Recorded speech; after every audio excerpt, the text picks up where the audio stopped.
Good evening, Meridian. I'd like to welcome you to tonight's virtual town hall meeting. Thank you for joining us for this, in the new way we sometimes do things during COVID. We are trying to do the same thing we normally do with these town hall meetings, and that is inform, engage, connect with the community members. And while we've all probably gotten a little used to using Zoom, this is our first time using Zoom for this type of community outreach engagement. So the first thing I'm going to say is work with us. The staff who is doing this for the first time, myself who's trying to moderate through this, different than a city council meeting.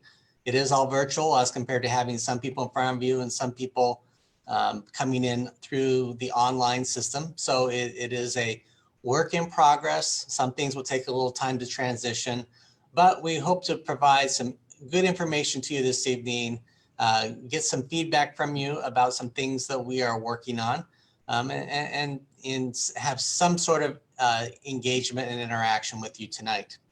So with that, I just want to say that we do have many of our city leadership with us this evening.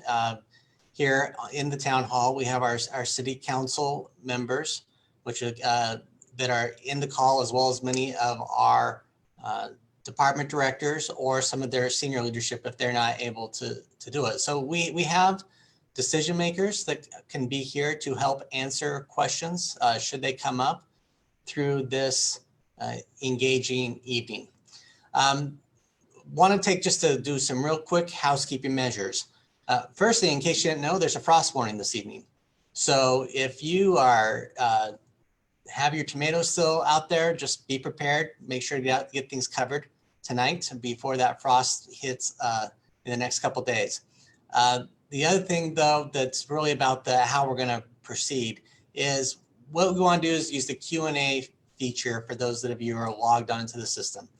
Down at the bottom, you see something that says Q&A. That's really how we'd like to engage with you if you've got questions that you would like to have answered. We will be monitoring those, and we want to stick to the topics we're discussing through the process. And if we have time at the end, we can open it up for other questions that you may have about what's going on here in our community. But we'll try to stick to the topics as we move forward. So with that, the other thing, if you're watching in some other fashion, if you're on Facebook Live, you can put comments into the comment section, and we will try to get those redirected into the Q&A. Or if you're watching on YouTube or listening on the phone, you can send an email to townhall@meridiancity.org, and we will be monitoring that email address for any questions that you have on these issues. So with that, let's go ahead and kick off tonight's first virtual Meridian Town Hall meeting. The first thing on our agenda tonight, and just to touch on the agenda generally, well, we're going to touch on the recognize some of our Meridian stars. We'll talk about that in 1 second. Then we're going to move on to the results of our city survey, which is conducted and presented to council about a little bit over a month and a half ago, but we want to share that feedback with the community. We're going to go into the strategic plan following that item. So those are our three main topics for this evening. So with that, the Meridian Stars. Meridian Stars, the purpose is really to recognize those people in our community who are shining brightly. And what does that mean? Well, that means that they're making significant contributions to the community. They can be improving on the quality of life, improving the safety, enhancing their neighborhood by performing good deeds for one another. But it's really a way for neighbors to recognize other neighbors for the work that they're doing in our community. So we have several categories of Meridian Stars. We have Neighbor of the Year, the Youth Neighborhood Stars, Senior Neighborhood Stars, Small Business, and Large Business.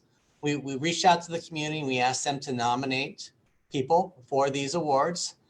They were reviewed, and what you're going to hear from tonight are those that were selected as Meridian Stars. I do just want to take a quick moment and say thank you to everyone who took time to nominate people for consideration or this recognition.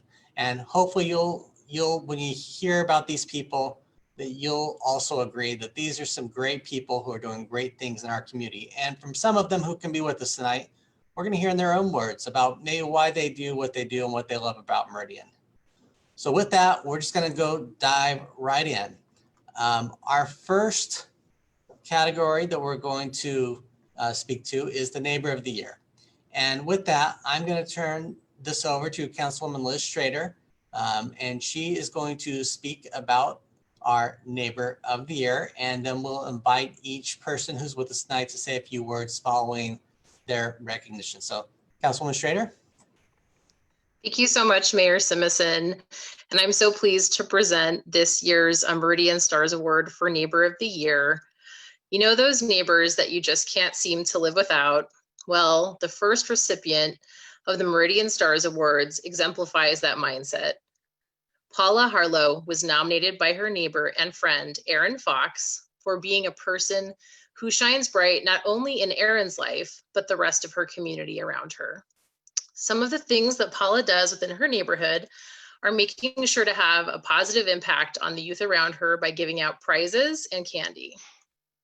She also looks on how she can help those during the pandemic by offering vegetables from her garden, as well as surprising other neighbors, even by taking their dogs to walks for them when they are at work or away. Paula exemplifies what we all should hope and strive to be as neighbors in our community, with her willingness to always go above and beyond for those around her. With that, let's please celebrate Paula Harlow. Great job, Paula. I hope you're with us. Maybe she's not in person, I'm not sure. I'll turn it over to you, Mayor. Thank you, Councilwoman Schrader. Yeah, unfortunately, we've had a few of our members who were not able to join us, and Paula was one of them. As you can see, I did have an opportunity to get together with all of our award winners yesterday to let them know about this acknowledgement. And we've got about half of them on. But with that, we will go ahead and move on to our second category, which is the Youth of the Year. And for that one, we're going to turn this over to Councilman Joe Borton, who's going to talk about our Youth of the Year Neighborhood Star winner.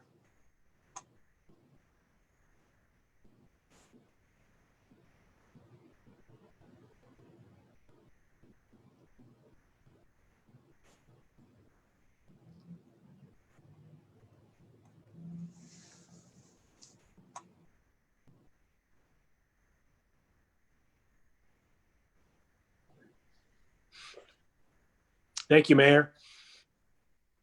Thanks, Joe.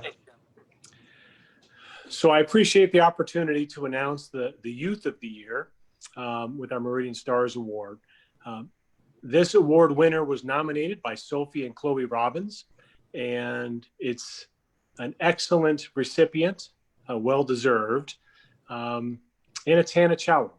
Hannah has worked tirelessly to serve her community throughout Meridian.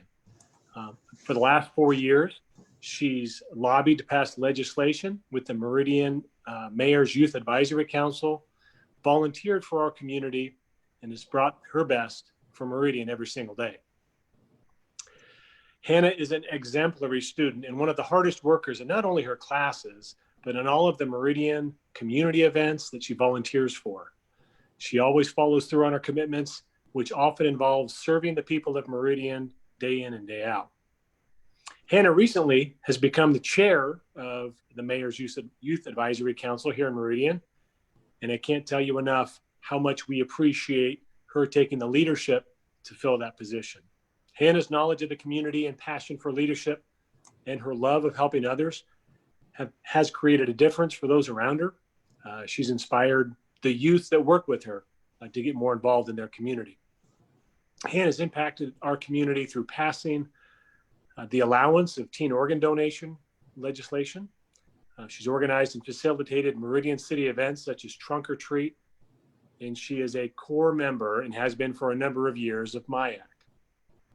Despite her tremendous workload of being an honor student and working, Hannah's also working towards finishing her associate's degree during high school. And through it all, she still finds the time and energy to serve her community. And for all of those reasons, we're really pleased to present the Youth of the Year Award to Miss Hannah Challam, who certainly deserves to be recognized tonight as a shining light in the community for her efforts. Thank you, Councilman Borton. Hannah, would you have some comments you'd like to make tonight?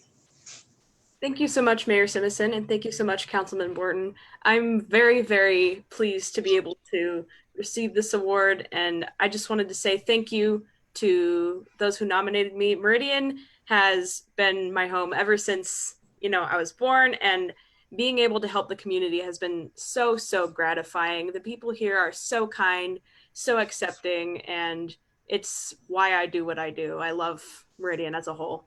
Thank you. All right. Thanks, Hannah, and thanks for all you're doing, and look forward to continue to work with you during this year of MIAC. Next up is our Senior of the Year, and we have 2 Seniors of the Year who are going to be recognized this evening. So with that, I'm going to turn this over to first Councilman Brad Hoagland, and he'll be followed by our Council President, Treg Burnt. Since neither of our seniors are able to join us this evening, we'll just go from one to the next. And Councilman Hoagland, turn this over to you.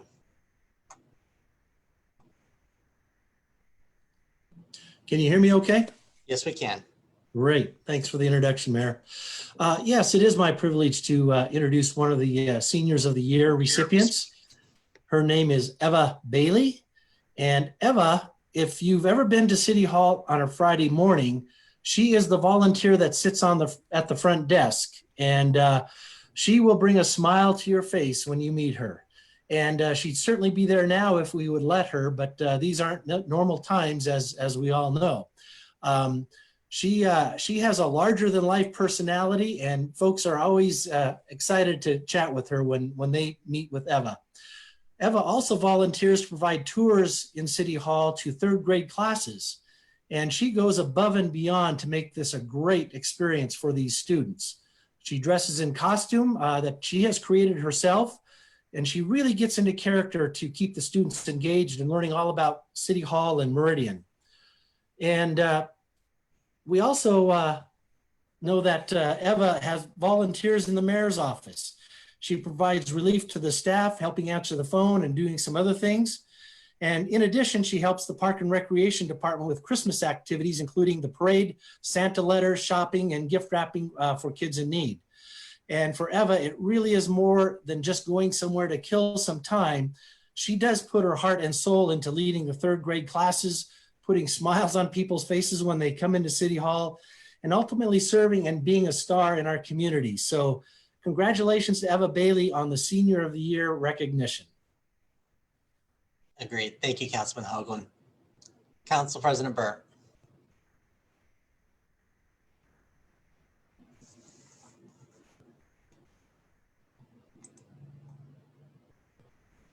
We have you on mute, sir. Sorry, can you hear me now? Sorry, guys. Thank you, Mayor, for this opportunity to be here this evening. For those, I'm going to go off script a little bit. I wrote my own script. I know Bill personally, and so I wanted to give my personal thoughts about him. When I walk into City Hall, there is nothing better than seeing our volunteers. I've interacted with all of them. They're all special in their own little ways. Bill Bowman is different, in my opinion. He cares. He loves Meridian, and he serves the city with a warm smile and his amazing personality and wit. I consider Bill a friend, and for this reason, it's my honor to award Bill this Stars Award for being one of the best at what he does, serving the citizens of Meridian, donating countless hours of service, and putting smiles on every person at Kleiner Park or at City Hall. Thank you, Bill, for everything you do. Congratulations. Thank you, Councilman Burnt. I couldn't agree more. Bill is one of a kind, and sorry he wasn't able to join us this evening. Next up, we're going to go to our Small Business of the Year, and for that recognition, we're going to turn this over to Councilwoman Jessica Perot. Good evening, everyone. Can you all hear and see me okay? Yep. All right, sounds great. So I am excited to present this award because I love it when our citizens take initiative to improve our community on their own and are very, very creative about how they do it. So Natalie, I hope that I pronounced your last name correctly. Is it Plummer? Great, fantastic. So just to share a little bit about Natalie, this evening, she is the recipient of the Small Business of the Year Meridian Stars Award, and she was nominated by Michael Bevins, and she runs a social media page called Hello Meridian. And I don't know of any business in Meridian that does more for our city and more for others than Natalie. So just to share with you a little bit about what she's done in the last few years.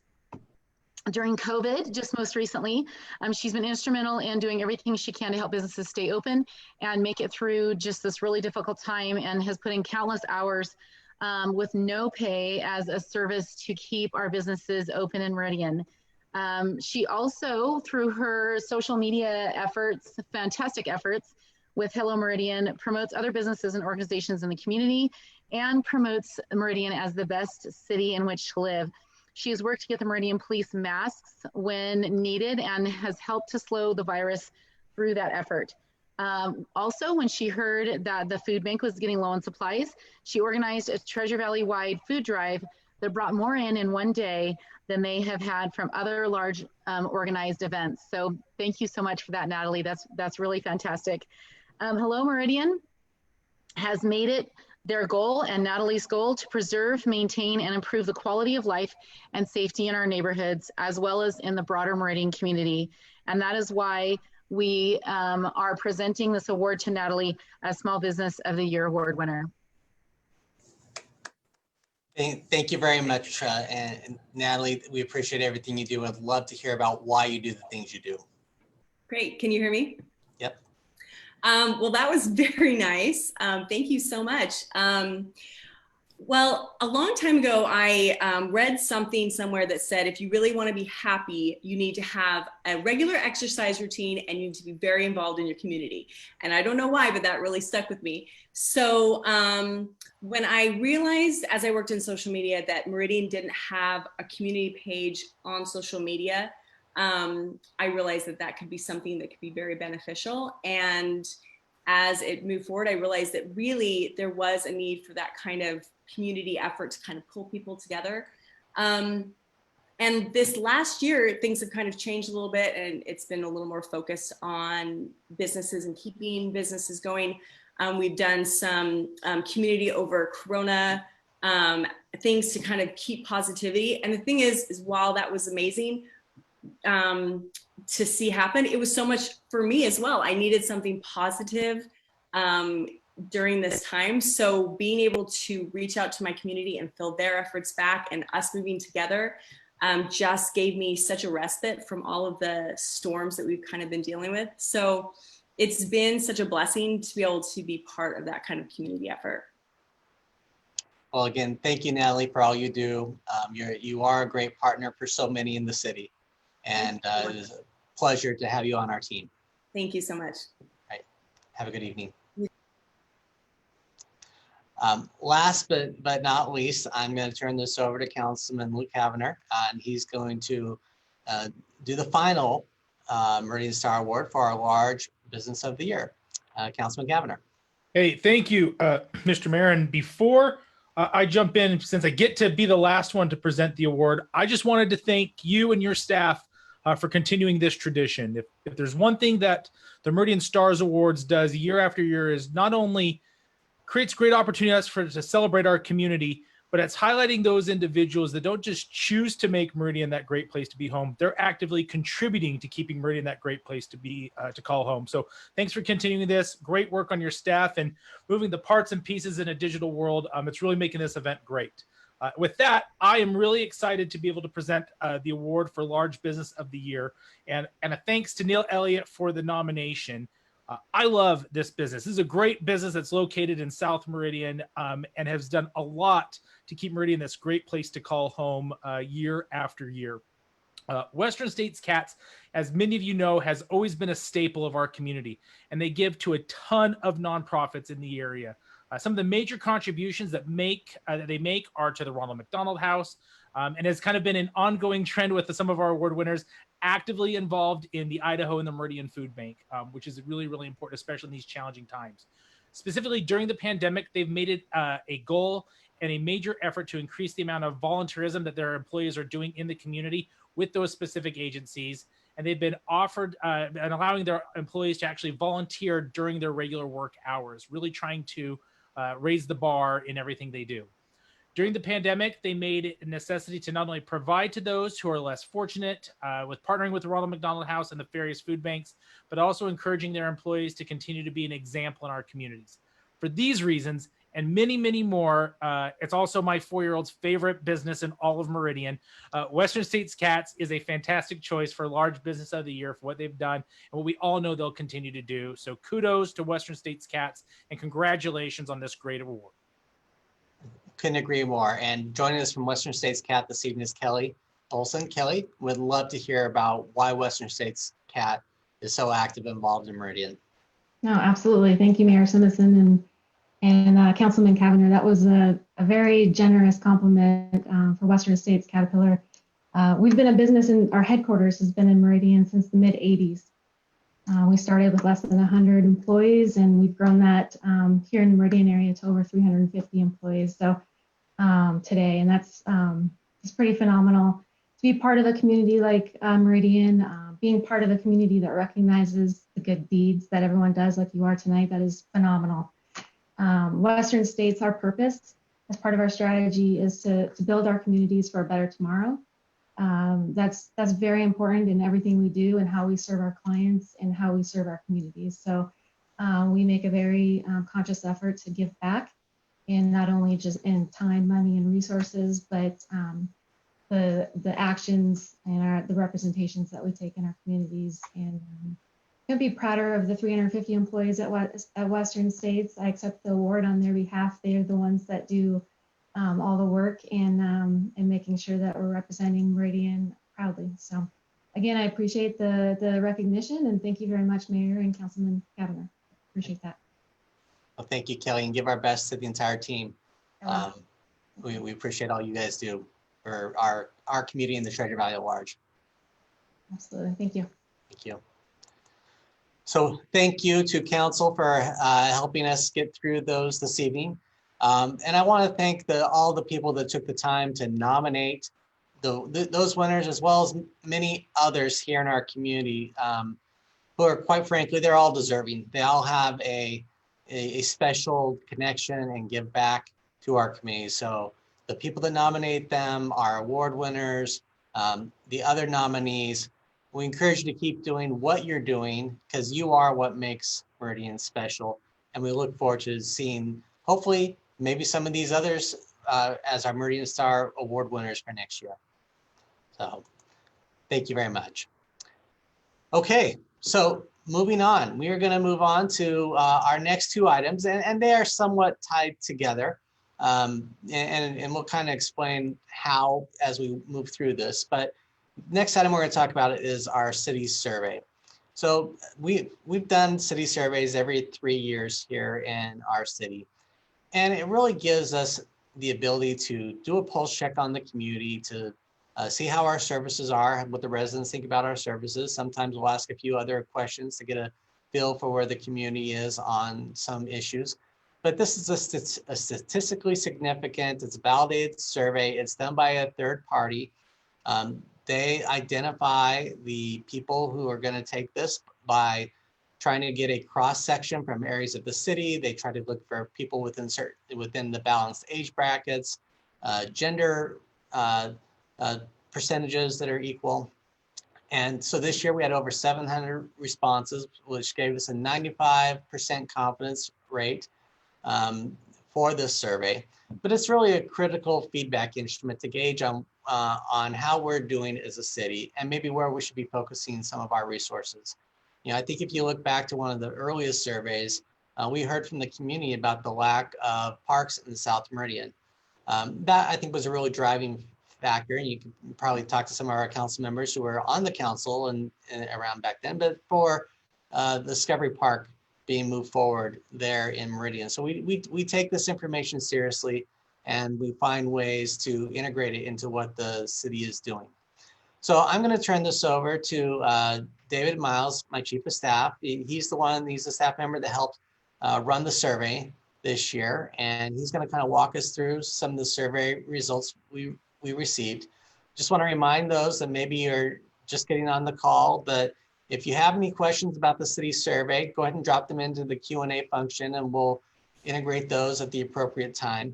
Or if you're on Facebook Live, you can make comments and we'll get those turned in, or you can send an email to townhall@meridiancity.org for those who may be watching this or listening in some other way. So with that, I'm going to turn this over to Mr. Miles. Thanks, Mayor. I think you can hear me now and you should be able to see the survey results. Yep, we're all good. So again, I'm going to skip over a lot of the demographic information in the survey administration components that the mayor already touched on. But we did present this survey results to the city council back in early September. And you can still find this information on our website if you're interested to go back. But I'll jump right into the details and sort of give a high level, what's the bottom line up front. Overall, one of the things that we continue to hear is that the residents have a very positive perception, continue to have a positive view of the city of Meridian. It's an excellent and good place to live and to raise a family. We've seen that again in our survey results at over 90%. The one element that we're trying to focus on is, well, the results are very good.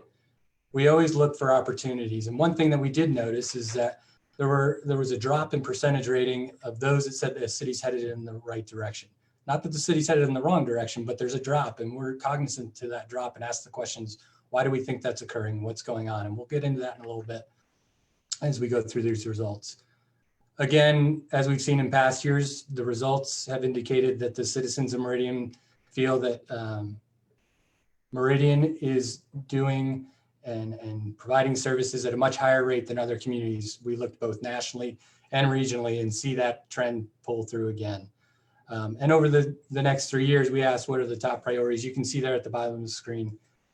Roads and transportation, we know we hear that. We hear about education in schools and the number of schools that are needed for our community, as well as just in general, the growth and development, which likely drive those two elements of education and transportation. So we'll dig a little bit deeper on some of those major findings. And this is just a quick summary of the overall perception of how the city is doing and how the community feels the city is doing. Again, you can see the statistics that generally across the board, as a place to raise a family, a place to live, the citizens that took the survey rate the city of Meridian very high. And we as a city and as employees take pride in those results and are happy to be able to offer the services in a way that the citizens see value in. Again, it's a testament to the community when they rate that the city of Meridian is an ideal place to live. Again, you can see it nearly 80% or higher. People view the Meridian as an ideal place to live with quality services and a quality of life in Meridian. And a lot of that we feel is the community is indicated is dedicated to the city employees and the customer service they provide. They're a great group of dedicated folks here to provide answers, questions, services when asked, and even when not asked. So that came through in the results again. And again, citizens feel that the city is providing services at the tax dollars and in the fees that they're receiving value for those taxes that are paid. Again, roughly 74% of the people agree that it's very good and excellent services are being provided. Overall, looking at the core city services, the ratings again are very high. And again, it's a testament to the employees and to the services and to the folks that make these services available happen day in and day out. Fire, rescue services, police, law enforcement, parks, sewer, water services, all of the core services that residents come to expect from communities. Meridian continues to deliver very well, and you can see the results from the top down. I think you'll see towards the bottom as things trickle down, some of those things are explainable. If you look at the recycling services as an example, we see that nationally and internationally, the recycling markets are a bit in turmoil, and over the past few years, that's been a challenge. And so we look at those things and say, how can we improve those and how can we get better in those areas as well? And then this is just some further validation across the survey instrument that it isn't any one area of town or any one demographic, as the mayor indicated, but generally broad sense of the overall quality of services is that they exceed expectation or greatly exceed expectations across the city. And you see that again as we asked the question about Meridian as a place to live. So really good broad representation. But not one to rest on our laurels. We do look for those things. Where can we improve? Where can we get better? So the second major finding that we like to talk about and want to address is whether or not the city's headed in the right direction. I touched on some of these statistics earlier, and you can see in these graphs, it's not that Meridian is headed in the wrong direction, but there's a drop in that belief that Meridian's headed in the right direction. And we asked the question why. If you look at this slide, you can see some of those things that stand out. Housing options available, sense of community, and development that enhances the quality, as well as the question of, is the city managing the growth wisely? We saw significant drops in our eyes in these areas and want to focus on them so that we can continue to ensure that Meridian has the services that are expected of the community and that we're able to provide them at fair costs and at exceptional service levels. Again, recycling service, building permit services, those things are noted as downward trends, but there are several things across the board that are upward trends as well. And so we'd be remiss not to point those out as they relate to general and core services of the city. As it pertains to the building and planning services, we looked at that one and want to ask ourselves the questions and are asking ourselves the question, is this a trend across the community? Is it a trend in those that use the services day in and day out? And I think the reason we ask that question is that if we were to ask our customers that use building and planning services regularly, we've heard different responses. It's not that they view the service as very valuable and the customer service is there. So we have to look into that a little bit and say, what's going on back there? So just in summary, we do tend to see notable increases in what I'll call, the services of code enforcement and looking at cleanup and litter debris and dilapidated housing. Our pathways are increasing in trends as well. And then those decreases, which those are the core ones that I think the mayor and other elected officials have heard on the campaign trail. We hear it in this survey and we hear it in the comprehensive planning efforts about managing growth wisely, planning for growth wisely, developing growth that enhances the quality of life. And we hear that loud and clear, and you'll see a little bit more of that as we move forward. We do look at how the city compares nationally and regionally across a broad set of subsets of information. So again, the overall perception of Meridian as the place to raise a family, a place to live and work, you can see well above the national and regional averages as we move forward. And even though growth is a challenge, we're still rated above those national and regional indices as well. Overall quality of life, these are some more statistics that we do continue to do well at, and we continue to focus on so that we do continue to do well overall. Again, satisfaction with customer service from city employees, overall quality of city services provided, and the value of received for those city services, they outpace national and regional values again this year, and we're proud of that. More core services when it pertains to water, sewer services, communication services, traffic and code enforcement. We still trend above the national and regional averages. Again, with parks and rec services, we see a similar trend, and I'm going to move on to police and public safety. And again, something to be very proud of in the men and women that do the work for public safety day in and day out. The ratings and the satisfaction ratings show a continued belief that Meridian is doing well. Again, this is just some information on the subset of code enforcement that pertains to sort of how we manage codes, not necessarily the day in and day out enforcement of public safety.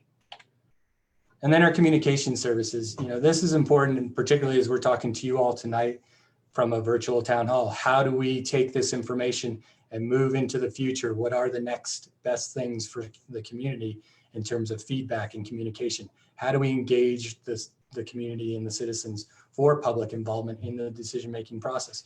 We do very well compared to Mountain Region and the national averages, but how do we continue to take those next steps are the things that we look for continually, and our communications department does an outstanding job at that.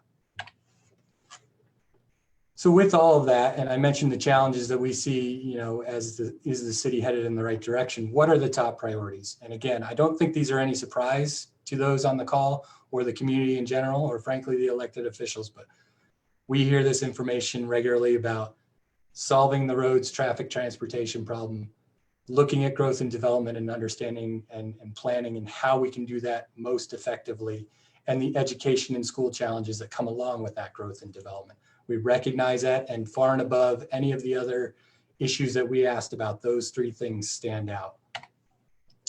Additionally, we asked the consultant to put together what's called sort of an impact matrix for those that are high priority areas based on importance factor and satisfaction. And this is where the planning and zoning services come up again. And I addressed earlier, we want to look at this and ask core users of this service versus just the community in general, so that we do have a true understanding of what's driving this element as to where the services need to be improved. And I know the community development department is making those efforts as we speak already, looking into these issues. And again, I've heard specifically from those who use this core service day in and day out, a little bit of different results. So we want to look into that. The other things that are in there, medium priority, we continue to look at traffic enforcement, permit services, communications, parks. Those are further down in that impact scoring matrix. Anything below a 0.2, we're already doing well. How do we continue to do those even better? As it pertains to transportation, we did ask some drill down questions and what the residents feel should receive the most importance and the most emphasis over the next 3 years. And as you can see on the chart, by far and away, roadway widenings. I think it's very clear that as the growth continues, people moving into the city and the valley, there's a need to expand the roadway system, and people believe that wider roads will help Meridian and the citizens of Meridian travel within Meridian to various places in Meridian, to businesses, to schools. And then next you see intersection improvements and shared bike and pedestrian facilities. When we asked about the drilling down a little further in the widening of the roadways, specifically, we identified within the Meridian's integrated 5-year work plan that is shared with the Ada County Highway District, some specific projects to try and get a sense of where the community felt importance. And you can see of the 5 projects, 4 of them are really tightly knit together between 69 and I think 74, 73% range of the top 4 projects of importance. So widening Locust Grove, widening Linder Road from Cherry to Ustick, widening Ustick from 10 Mile to Linder, and constructing the Linder Road overpass. We look at those 4, hearing from the community, as how do we affect these 4 projects over the next 3-4 years, get these things moving to help the community in their transportation needs. And then some other findings that we find curious. I wanted to touch again on the communications element, because we have seen a shift over time. You know, the medium for social media and technology ways of getting your information through the website, through emails, those have increased all over time since 2017 on order of anywhere from 6 to 12, 15%, while what were traditional measures of flyers and utility bills, television and news and newspapers, those have actually significantly dropped from what we've seen. So we're watching those trends and asking ourselves the question, how do we ensure that we're reaching out to the community, getting good exposure to everyone in the community as best possible? We do ask these next 2 questions regularly. We've asked them for the last 3 cycles, whether or not people would oppose or favor allowing the residents of the city the ability to vote on temporary sales tax or a local option tax for identified infrastructure improvements. This result is about the same as it was last year, or 2017 last cycle, with 42% in favor, 35% opposed, and then that chunk of 23% not sure. That probably depends on the specifics. And so any given time that we're, as a community, talking about specifics, is this something to consider? Is it not something to consider, and to work with the state to allow the city to have the option? Right now, the city doesn't even have the option of exploring this under state law. And then we asked an additional transportation question, that if a bond measure were placed on the ballot to fund roadway improvements, would the citizens support it? And you can see here, in general, 50% say yes, 21% say no, and then there's a big chunk, again, they don't know. That's going to depend on specifics. And so that's an important metric to share with our partners like the Ada County Highway District and the State Transportation Department as we move forward, looking at some of those larger scale projects maybe that we just talked about, whether it's Linda Road overpass or widening Ustick Road or any of those. There seems to be good support right now for potential of any agency using some sort of bond measure, provided specifics are supplied, provided there's a lot of dialogue around what it would mean, what it would look like. But generally, that's where the results land right now on this question, and we found it interesting and useful to share the information. So in summary, again, I think we found another year where residents continue to have a positive, very positive perception of the city, but we take pride in looking at what is the active work we can do right now to ensure the city's headed in the right direction, to ensure that that metric of the community viewing us as a city moving together in the right direction stays true, stays high. We continue to do well year over year. We continue to do well compared to the national averages and the regional averages. And we have identified these priorities, these top priorities in the roadways and transportation, growth and development, and the education in schools based on what we're hearing from you all, and wanted to share that with you. We're working over the next short term to focus in on those areas. How do we improve traffic and enforcement goals and actions? We have active communications with HOAs, and we're hearing the need for solutions on that right now, working with the transportation commissions to begin to bring some of those efforts and communications forward to find solutions. Continue to work on the jobs and economic development front. We want to continue to bring jobs to Meridian so that people in Meridian can work in Meridian. That helps to solve some of those transportation issues long-term, helps bring economic growth and prosperity to the city. Again, the communications evolutions that I talked about, what are the next technologies we use to continue to reach everybody? And then how do we respond to growth and development? You'll hear in the strategic planning discussion coming up, some goals and strategies to head that direction and help have those conversations. The planning department's actively working right now. They've got work groups on UDC code amendments and how to better handle the growth in the applications. Open space planning, what does that look like? What should it look like? And then in general, with transportation and education in schools, engaging our stakeholders. Our stakeholders have a very important job in handling the education components and the transportation. We need to be in lockstep with them and working with them on a regular basis, which we are, and we look to improve and increase that working relationship so that we can bring solutions to the community and to the citizens. And again, we continue to take pride that in Meridian, we continue to beat the national averages, beat the regional averages, and really, again, testament to our city employees looking at the community and being here for the community to provide those services that the community is truly looking for.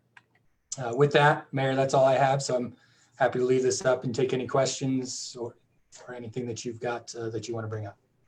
Okay, thank you, Dave. And just a reminder, if you do have a question that you'd like to put into the Q&A, we'd be happy to try to get to that one. We had someone just asked to be able to access the PowerPoint. And you can go to meridiancity.org/city survey.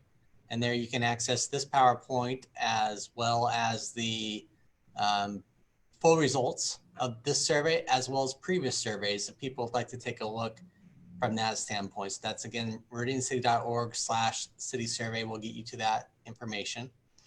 And just on a more general note, we will be posting the recording of this town hall on YouTube channel, as well as our town hall site on our website. Probably will go out in our newsletter, the link, so people will get a chance to review this. So we are going to share this information more widely with people in various ways so they can see this information, not just for those that are on the event here this evening. So as of right now, I'm not seeing any more specific questions as they pertain to the city survey. If something comes up, Dave will be on the call with through the rest of this event. You can always drop something into the Q&A and we can come back to it. But with that, I think that we will go ahead and move on to our next item, which is, it's not a continuation of the city survey. but it is, the information in our strategic plan is very relevant to this city survey. So we developed our first strategic plan about 5 years ago here at the City of Meridian, and I was proud to be part of that process. I think it really helped give the city some direction on, some focused direction on things that we wanted to be doing here in our community, which was, again, you could get a lot of that information from what our previous city surveys had talked about. It gives us an opportunity to let the citizens know where we're headed as a community, everything from our vision of being a premier community to live, work, and raise a family. But it helps lay a framework for the action that we want to do towards the end. We'll have our visioning statements, we'll have our focus areas. At the end of the day, it's what do we do and how do we go about it? So the plan that you're going to hear about here in a few minutes, this was developed along with the city's leadership team. Many of us from out, even when we were knocking on doors last fall, we heard about specific items that we were interested in, but we really started by taking a look at the old city survey, the old strategic plan, and said, what's in there that we still need to be working on, or maybe some things that we weren't able to accomplish and we want to keep in there. So it's really building off the previous plan. But we've taken this opportunity over the last 6 months to refine that plan, look at our focus areas, make sure that they are aligned with what we have heard from the community and what we think we can help deliver back to the community area.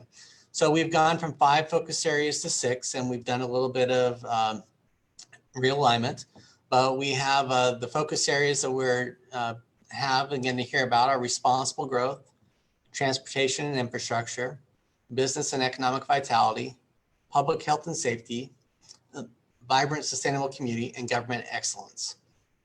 Each of these focus areas has specific goals and they're action oriented and designed to improve the outcomes for our citizens in these areas. So I'm going to turn this over to Vincent Kuntz. He's our strategic performance analyst, and he's going to review where we are so far in the development of our strategic plan. This is kind of a preview of what we plan to put out to the community. We've had an internal discussion. He's been sharing this with some of our partners. We plan to take this out to the rest of the community and share it with them. And we're going to try to get a little bit of feedback about where this is headed from you all tonight, if you're willing to participate in that process. So as a reminder, if you have any questions, I'll go ahead and drop them in the Q&A here on the platform, or send an email to townhall@meridiancity.org for those who may be on the phone, and you can also drop them into the Facebook Live chat feature. So with that, I'm going to turn this over to Vincent. All right. Thank you, Mayor Simpson. You hear me okay? Yep. Okay. And again, I'm Vincent. I'm the city's strategic performance analyst, and I'm here to share our strategic priorities, which are our focus areas and goals over the next 1 to 5 years. Those priorities, like Mayor Simpson was saying, set the framework to allow our staff to take action on those important topics. As we go through those topics and priorities tonight, we'll be asking you in polling, can you support those priorities? And again, as a note to those watching at home, if you want to participate in the polling as I'm going through these, make sure you're logging into the Zoom call link. As an alternative, we're likely going to be utilizing a survey that we'll be sending out soon via our Nextdoor application or other social media. I'll outline our focus areas and goals and provide you a few examples on actions we might take in those areas. And you've told us, from what Dave was talking about earlier in our citizen survey. But again, I'm going to talk a little bit briefly about our strategic priorities. So let me pull that up on the screen here.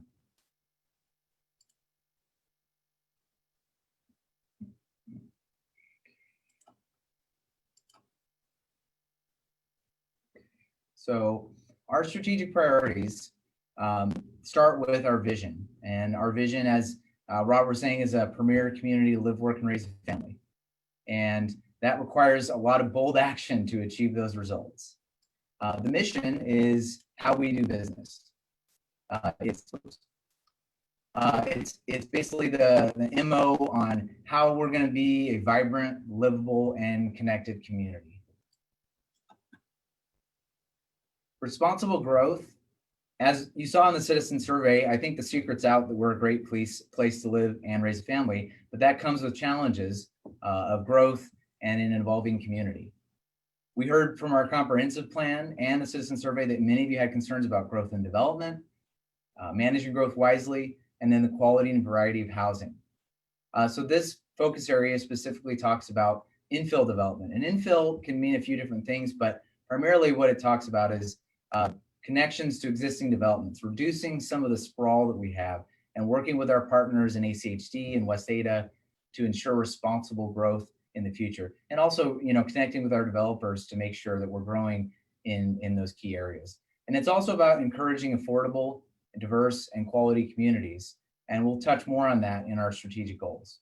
And we created the goals inside of these focus areas to align with the concerns we heard, but also to inform and take action from our staff on those key areas. So here's a couple of our goals.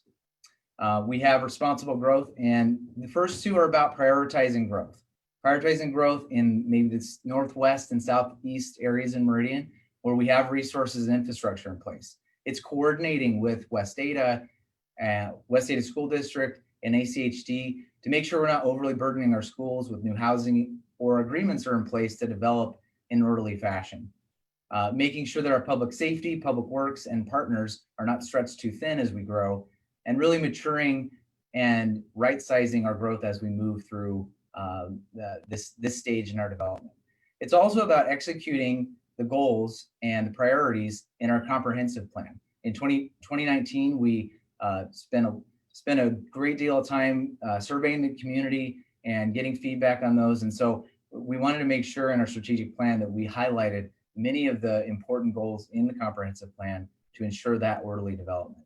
And again, each one of these goals are designed to allow our staff to create initiatives and action items around each one of these goals. And that will be further developed as we continue to develop this strategic plan for our next 5 years. Next are utilizing tools such as impact fees, development agreements with developers, and utilizing urban renewal and other tools to ensure that development is paying for its impacts on our city services. It's also taking a dive into some of the affordability issues in our community. Some of it's supply and demand, and affordability can mean a lot of different things to different residents. So it could mean some property tax relief. It could mean incentives. It could mean percentages on housing. But the point here on housing affordability is to have the conversation with City Council, determine what's feasible and what's right with our community. It's also about ensuring that we're being nimble and offering different types and variety of housing. I know apartments aren't always the most popular thing. So it's being creative about the options that we have and ensuring that we have a diversity of quality and good amenities in those offerings. And so now that I've gone through responsible growth, the focus areas and the goals, what I'm going to do is we're going to pop up a poll and ask the question, can you support the focus areas of responsible growth? And we'll give you a few minutes to answer on that, or a few moments to answer on that.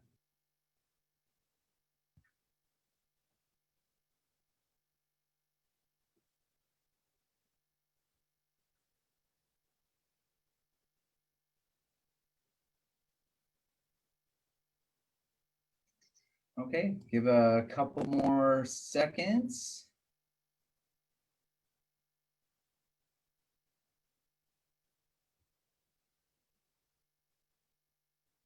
I don't know if it's supposed to pop up. Okay, looks like it disappeared. Okay.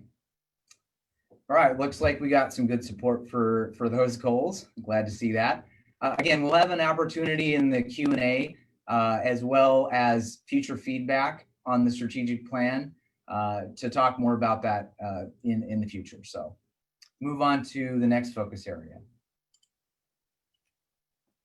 Transportation infrastructure. Now, we know from the citizen survey, this is one of the areas that you told us loud and clear that you'd like to see our leadership take action on. I mean, this is really about listening to our citizens' desire for a connected and safe community. It's about engaging with our partners, ACHD, the legislature, and potentially using resources to move some projects forward. It's about expanding and ensuring that our pathways, our sidewalks, and other multimodal approaches to solve some of those congestion challenges. And then we acknowledge some of our roadway deficiencies that exist in our community. And it's really about, again, engagement and taking action on some of those key areas. And Dave touched on some of these things, but in improving the percentage of our priority projects, acknowledging that and investing in safe lighting to schools, and then some of the roads that are operated by ACHD and controlled by ACHD. And obviously we don't control everything in this area, but it's definitely an area that our citizens have told us that they'd like to see action on. Some of the goals, it's about improving commute times and efficient movement inside Meridian as what we're concerned about. And we know that this will require creativity and engagement from our partners, because we don't control that road construction directly, but we can influence it, and we can prioritize and move forward based on what we hear and what would make the biggest impact. It could mean using city resources to move up the Linda Road overpass, certain north-south connections, or other potential measures that are more innovative that would allow more efficient movement in and about Meridian. Making sure that we have safe connections that increase accessibility to those places that we all love going, those parks, our schools, and other areas of community interest.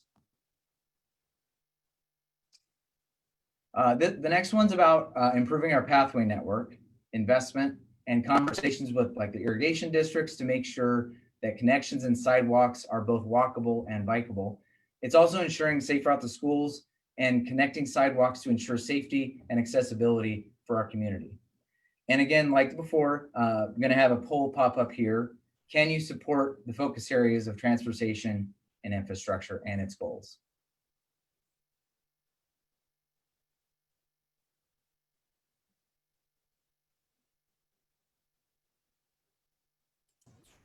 And Vincent, why we're doing this poll, and unfortunately, I don't get a vote as one of the people involved.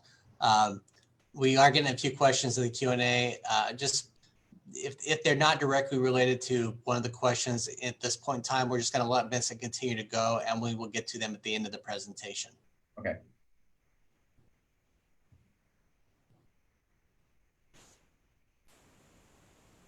Looks like the poll is complete. All right, looks like we got good support on that one too. So, all right, let's move on to our next focus area. Our third focus area is business and economic vitality.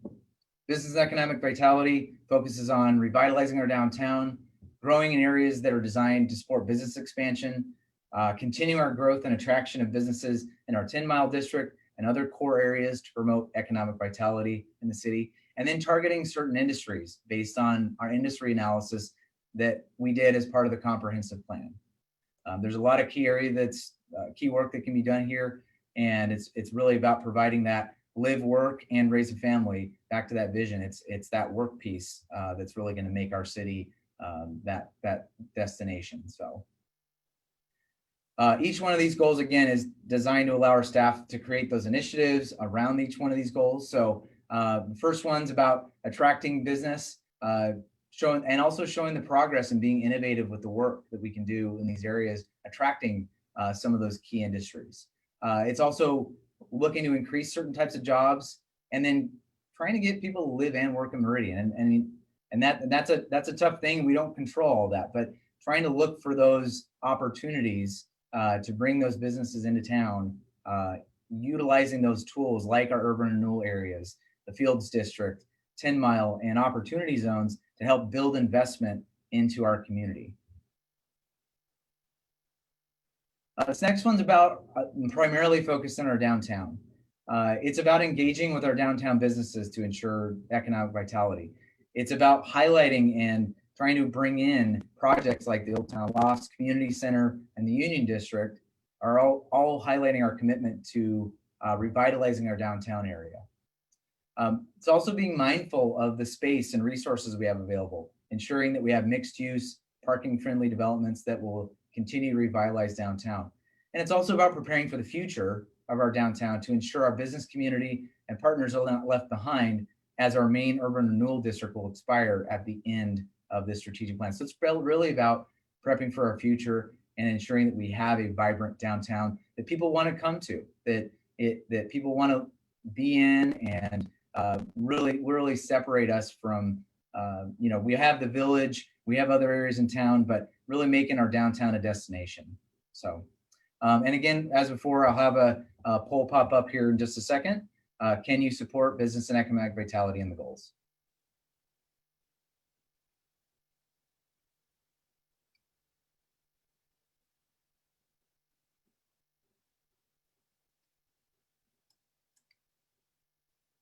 Okay, I think that's getting close to wrapping up.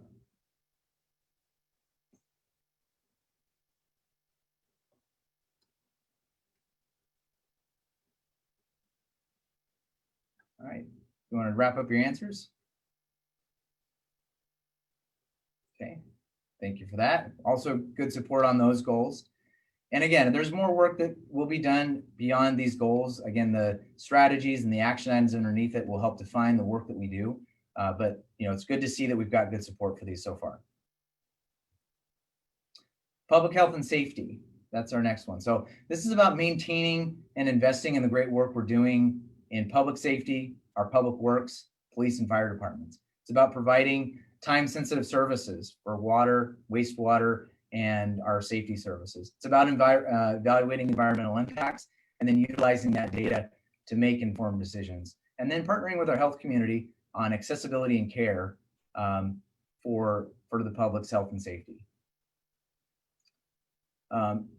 As far as the goals, each one of these goals, again, is designed to create those initiatives underneath it. So ensuring our water, the taste, look, and smell improve, and then being innovative with our water services and discharge quality with wastewater, and making sure we're maintaining our compliance with regulations. It's about providing that clean and safe drinking water as we continue to grow and as our services continue to be taxed, making sure that we're investing in that and continuing to work there. It's about engaging with our community in our neighborhoods to facilitate engagement and dialogue where people live, to create that dialogue and build trust with our community. And it doesn't just have to be public safety. It can be other parts of the city, just that engagement piece, finding those missed opportunities where they are and continuing to just build that dialogue and trust wherever possible. It's about building on our excellence in public safety, improving outcomes with property crime, traffic safety, and then our excellent public education programs from our police department. This next one's about our fire facilities. Make sure we're maintaining adequate protection levels, life-saving AED, our community risk assessment, that we're prepared for natural disasters and other threats, engaging with our partners to ensure access to care with health services, that we have available resources for our seniors for primary care gaps and other partnerships. And again, as before, so we'll pop up a poll here. Again, can you support public health and safety and its goals? And I'll give you a few moments to answer that as well.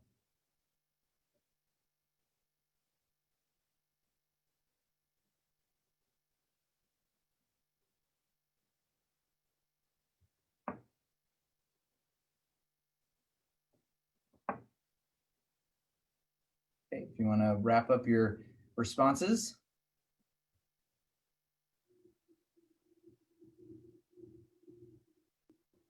Perfect. Looks really good. Great support on those as well. I'll move on to our fifth category. That's vibrant, sustainable community. And honestly, a lot of these are some of the reasons that people want to live and raise a family here. It's about vibrant spaces and places. It's about sustainable practices and preserving our natural spaces. It's about having innovative parks and recreational offerings for our community. And it's about those art and cultural opportunities and premier open spaces that we all enjoy and we want to continue to make sure that we have. Again, premier places like Discovery Park, Settlers Park, Kleiner, our downtown community center, home court, and then many of the amenities that make our city vibrant. Our new venture potentially with the golf course and others really kind of make our city different and make our city vibrant and a great place to live, work, and raise a family. So It's also encouraging financially responsible and sustainable projects in areas such as energy efficiency, waste stream reduction, and water conservation. It's also about being vibrant in evaluating our youth, senior, and adult programs that we offer. The great events that, unfortunately, right now with COVID happening, may not be occurring, but we have some great ones when they finally come back online. And make sure that our program offerings are premier and they take us to the next level. Also about preserving our history, our identity, and our events by engaging with our partners and on regions in town to kind of create that sense of place and community for future generations. We heard a lot of that in the comprehensive plan effort, and we definitely wanted to make sure and acknowledge that. We have a lot of history. We have areas in town that have an identity, and engaging with our partners and engaging the community on some of those key areas is part of what those goals are about. And again, gonna have that familiar poll pop up here. Can you support vibrant, sustainable community and its goals?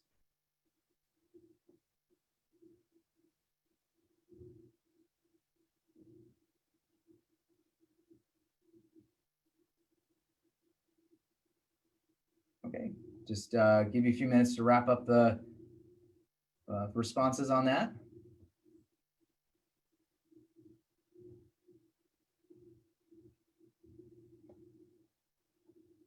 Looks pretty solid.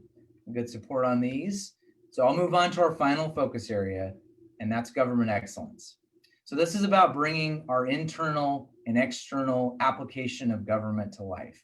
So this is about open, transparent, and approachable government. This is about our values, the way we value communication. And in the citizen survey, obviously this is a tool of communication. It's about telling our story and engaging with our community. It's about investing in our employees in the ways that will help them grow and move forward as individuals. So it's also about delivering innovative, efficient, and valuable government services while also being a great steward of the taxpayers' resources. Some of the goals related to government excellence. Accountability. How do we hold ourselves accountable? What strategies do we execute? How do we engage and utilize people's voice in decision-making processes? How do we utilize advisory votes and other empowering actions like town halls or utilizing next door platforms or surveys, just engaging with the community on a variety of topics. Pursuing solutions is also about a call of action for our elected officials, engaging our legislature, ACHD, and your community partners to pursue and create solutions for growth and paying for itself in areas of education, transportation, and other services. It's ensuring that we're nimble, innovative, and effective in the work that we do daily so that we're great stewards of taxpayer dollars. And we really create a culture of innovation and improvement throughout the organization.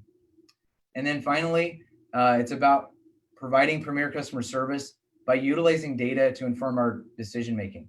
It's setting realistic expectations, identifying trends in the data that's out there, in the work that we do. It's measuring processes to identify wastes, create opportunities, and improve outcomes for our citizens. And it's also about investing in our employees to provide our employees with the best opportunities to fulfill their aspirations and then set them up for success with career path opportunities and skill-based training, because that's what's going to continue to provide that great customer service that that Dave highlighted earlier in our citizen survey. That investment right there is going to do that. So again, I'll have a poll pop up here. Can you support government excellence and its goals?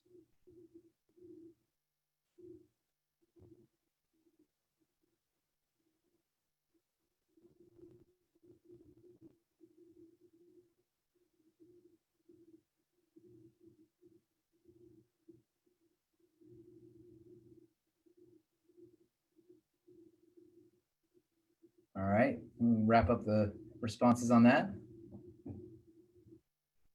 All right, outstanding. Got good support on those as well. And with that, I'm done talking, and I'm going move it over to our question and answer session on this. And I'll turn it back over to Robert. Thank you, Vincent. Appreciate you presenting and all the work that you've done on this to date. And we do look forward to, this is a great opportunity for us to start the conversation, and we'll continue with other members of the community here in the coming weeks. So we did get a couple questions, and I don't know if this one, if I'm going to need our someone from our community development department, but we had a question that this could also be from our deputy chief, Buongiorno, who's on, but is wondering if the restriction to not build schools over 2 stories will be lifted to allow for more housing for students per school. I'm not aware of any existing restriction on schools more than for building schools that limited to 2 stories. I don't know if Deputy Chief Buongiorno happens to know if that is a restriction, or if we have anyone on here from community development that could speak to that issue.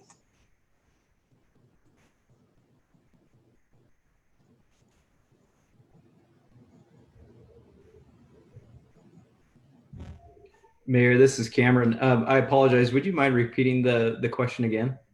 Someone's wondering if the restriction to not build schools over 2 stories will be lifted to allow for more housing, for more students to be put into those schools. Gotcha. So a school-specific question and height. I think that it's something that to be considered. I'd be certainly open to Joe's thoughts on it as well, and make sure we're kind of keeping ahead of the curve there. But it may become more and more necessary. Do we have a restriction? Do either of you know? We probably have an overall height restriction for some of the buildings, but I don't know if it applies. Deputy Chief. Mr. Mayor, I think there's nothing in the fire code that precludes schools being built taller than that. This may be a West Ada School District condition that they put on their schools to only keep them from 2 stories. I think they're easier for police to maintain security and stuff if it's only 2 stories. If you go taller, then you run into other problems, is my guess. As well as additional costs for development. Yes. But to kind of circle back from the city's perspective, Mayor, there is no restriction necessarily from our code. Okay, fair enough. So Cameron, if you want to stay on this next one, you may also, and I'll invite any of our members of council who may be wanting to speak on this, just go ahead and raise your hand and we will bring you in to provide any additional comments to those present. The other question, this came up when we were talking about growth, and it was about the rising housing prices are stretching affordable housing for a lot of residents. Is there anything to assist in the extreme increase in housing prices? And I think I can speak generally. Right now, we're in a situation of supply and demand. We had the great benefit of, recently being recognized as the 3rd best city to live in America by Money Magazine, which in our area is the area that is on many people's desirability to move from. So we have a lot of people that are coming to Meridian right now, which is putting a greater strain on the market, which is where you have, people that are paying a lot more money than people are even asking for homes. And that's really a market side problem that we're experiencing right now because of that. From your perspective, Cameron, or any member of the council, I know this is identified a little bit in our strategic plan, and even we put it in our survey, but thoughts on what the city's role is in looking at the prices of homes. Yeah, great question. And I appreciated your prelude there, Mayor. It's spot on. We are experiencing rapid growth, and that's certainly in some respects due to the legacy and the hard work of many before us that have made Meridian such an incredible place to be. In some respects, it's a really good problem, but at the same time, it's up to us to kind of manage that well and see how we can keep it affordable and accessible to future generations as well. So to your point about the market side, there's a couple things certainly that we can do. One is to be really efficient and effective in our zoning. So where can we locate more density, help on the supply side that then can help this demand market side that's forcing prices up.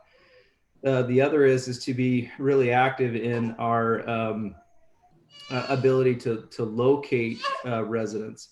We want them around places that make sense and a diversity of product as well. I think this kind of shows itself in, other survey questions and other, commentary is really, we need to kind of keep Meridian focused in areas and locate density where it makes sense. Thank you. Councilwoman Schrader. Yeah, I could jump in a little bit. It's interesting just in terms of our development coming out of the 2008 recession in the Treasure Valley broadly. It took us a long time to catch up in terms of building the amount of housing that we needed. And so what you'll see in the market is that with the amount of people moving here and it being such a great place to live, it's been very hard for the amount of inventory to keep up. So I agree. I think a big piece of it is continuing to provide that housing and diversity of housing and putting density in the right places. We have an opportunity, I think, for some unique, especially downtown, there may be some opportunities for developers to either use federal affordable housing tax credits or to use other federal funds that exist, as well as encouraging developers to continue utilizing those opportunity zones. That really is one of the incentives that we can try to leverage. And there has been some discussion about using, I think, our civic block RFP to provide possibly some more affordable, I would just call workforce type housing. But we've got to keep our eye on it. It's that push and pull of keeping the level of service along with having enough supply of housing. It's one of our challenges for sure. Okay. Thank you very much to both of you. We do have a few more minutes, and we don't have any more questions that have been proposed, but we'll give it one more quick opportunity. I'm going to go ahead and go into a couple other comments, some information, and if we see any more comments, we'll come back to them, but we will kind of roll into the closing up portion of this evening's town hall. So I'm not in control of the system, so we are going to just talk real quick. And if you do have a comment, please go ahead and throw it in the Q&A, and we will still try to get to it. But we are going to let you know about some upcoming events. Yes, there are some events in Meridian that are on the horizon, and maybe events are a little bit different than they used to be, but they are still relevant. And we did get one more question, so we'll go through these events, and then we'll come around to the other questions coming in. But first up is we have Rake Up Meridian. This is in its 9th year, and its partnership with the City and Republic Services. They have already had a great turnout for volunteers, but they're still looking for community members that need to have their homes raked up, that need that assistance from that perspective. So if you know of somebody who could use that assistance to have their yard raked up when all these leaves fall, and I imagine they would still take volunteers, you can go to meridiancity.org/rakeup. The next event is a prescription drug take-back event, and this is being held with MADC and Republic Services, and it's to collect unused, unwanted medications. This is a safe way for people to dispose of their unused or unwanted medications, and it will be this Saturday from 10 a.m. to 2 p.m. at the transfer station for Republic Services there off of Franklin Road. Bring any unused, out-of-date, unwanted medications. Don't put them down the drain. We want to get these disposed of in the proper way, and this is a great way to make that happen. Next up, Halloween. Yes, we are going to see trick-or-treaters out in our community.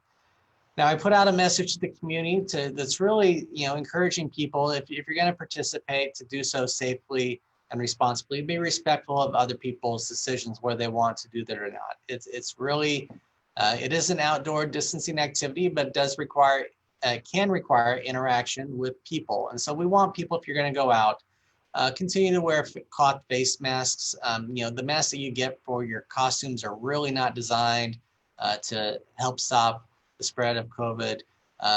Stay physically distanced from other people when you maybe pass them. Take an extra couple steps on the sidewalk, even though you're typically in passing. Just be mindful of other people's comfort levels when you're out.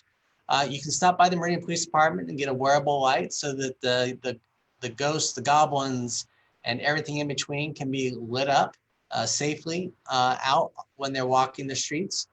And you can check out more information at meridiancity.org, Halloween. But we encourage people, pick your own, be responsible, and pick your own level of interest and risk in what you choose to do on Halloween evening. If you don't want to have people knock on your door, just turn off your lights or put a sign on the door. And I know that the great people who live in our community will be respectful of that situation. And then finally, you still can vote. And this Friday is the last day to request an absentee ballot. So if you can't be around, that's one way you can vote. Tomorrow here in Meridian, we will have a mobile voting center. That's October 22nd at Blue Cross, in case you're watching this here in the next coming days. Meridian City Hall is an early voting location through October 30th. So there's still plenty of opportunities to come down here to City Hall and cast your ballots. And we also have a ballot drop box here in front of City Hall for absentee ballots. So I encourage everyone to take this time to get out and make your mark dark. Vote. This is your chance, as all of our chance as residents of this city, state, nation, to have our voice matter on election day. So those are the upcoming events. We will just, and there's a few more items that on the screen, but I want to go to one other question that came in real quick, and that is, what is the city's plan for the golf course property? I'm going to ask if it looks like we got our Parks and Rec Director, Steve Sedaway, if we can bring him in just to talk briefly about this. We had hoped that this might have been something we were going to talk about in a little bit more detail on tonight's town hall, but we've been respectful of the process that is occurring, and so we've been wanting to wait until things move forward before we put too much more out to the community. But Steve, if you want to unmute yourself and just kind of give folks a little update about where we are and when things are finalized, what they might expect to see. Yes, hello. So we are doing everything we can to prepare for a smooth transition with the golf course. If the things proceed the way we currently anticipate they will, it's my understanding that the Western Ada Recreation District is considering a purchase and sale agreement on their agenda tomorrow. And then if that proceeds, then we would bring forward our management agreement with Kemper Sports at the following city council meeting for consideration. If that moves forward, then their closing date is currently anticipated to be on Friday, November 6th, and we would begin managing the course then. It would be our intent moving forward to then proceed with a master planning effort to determine the long-term management of the course and what that will look like. We'll be doing some public involvement with that to gather information from interested parties, and looking at things like, we'll do an audit of the irrigation system, which is an ongoing major issue, and figure out what needs to be replaced there, work on some water rights, etc. So we are lining up our dominoes to facilitate as smooth of a transition as possible. if the purchase and sale agreement is approved at the Western Ada Recreation District Board meeting this week. Okay, thank you, Steve. And it's highly likely that one of our next upcoming town halls, that will be one of the topics, is to give an update to the community about and take the feedback, whether it's part of the master planning process or otherwise. So, you know, we'll look for future town hall conversations where that will be on the topic. Did I see that we? No, I think that's all of our questions that we have asked at this point in time. Deputy Chief Bongiorno, did you have an item that you wanted to touch base on real quick before we close up?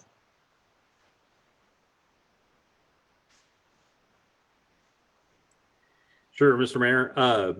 While you were talking, going over the calendar and stuff, I am friends with one of the West Ada School District board members. Sent him a quick message and got back a reply on the schools. It's partially cost, it's partially design.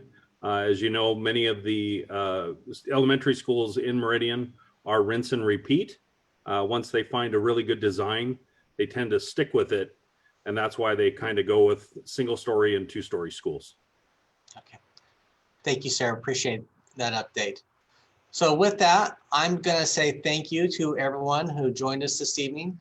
Thank you to those that presented, council, our Meridian Star award winners, and to the residents who participated in tonight's virtual town hall. We hope you enjoyed it, and or if you're watching this in a replay, hopefully you find the information useful. So thank you for everybody, and have a wonderful evening.